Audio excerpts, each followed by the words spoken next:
A reading from the Holy Bible, the New American Bible, Deuteronomy chapter 3. Defeat of Og. Then we turned and proceeded up the road to Bashan. But Og, king of Bashan, came out against us with all his people to give battle at Edrei. The Lord said to me, "Do not be afraid of him, for I have delivered him into your power with all his people in his land. Do to him as you did to Sihon, king of the Amorites, who reigned in Heshbon. And thus the Lord our God delivered into our power also Og, king of Bashan, with all his people. We defeated him so completely that we left him no survivor. At that time we captured all his cities. There was no town we did not take, 60 cities in all. The whole region of Argob, the kingdom of Og in Bashan, all these cities were fortified with high walls and gates and bars, besides a great number of unwalled towns. As we had done to Sihon, king of Heshbon, so also here we put all the towns under the ban, men, women, and children, but all the livestock and the spoils of each city we took as plunder for ourselves. And so at that time we took from the 2 kings of the Amorites beyond the Jordan, the territory from the Wadi Arnon to Mount Hermon.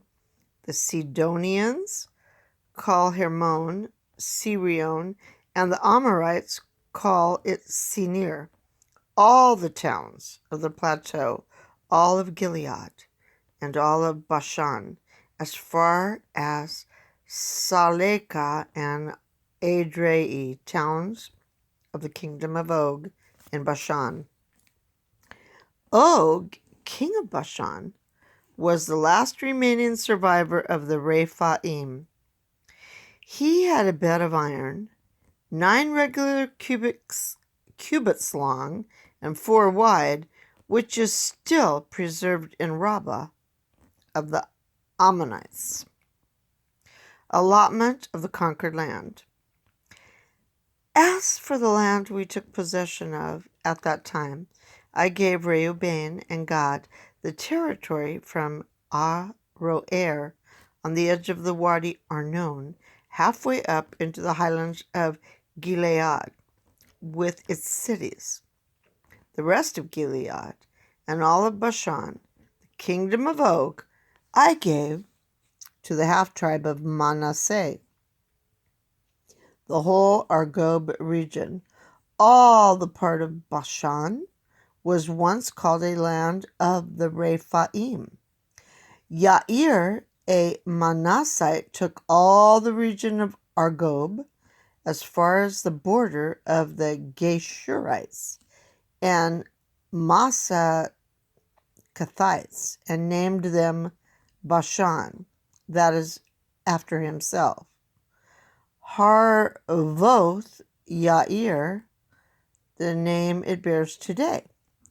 To Machir I gave Gilead, and to Reuben and Gad the territory from Gilead to the Wadi Arnon, the middle of the wadi being its boundary, and to the Wadi Yabok, which is the border of the Ammonites, as well as the Arabah with the Jordan and its banks, from Chinnereth to the salt sea of the Arabah, under the slopes of the Pisgah on the east.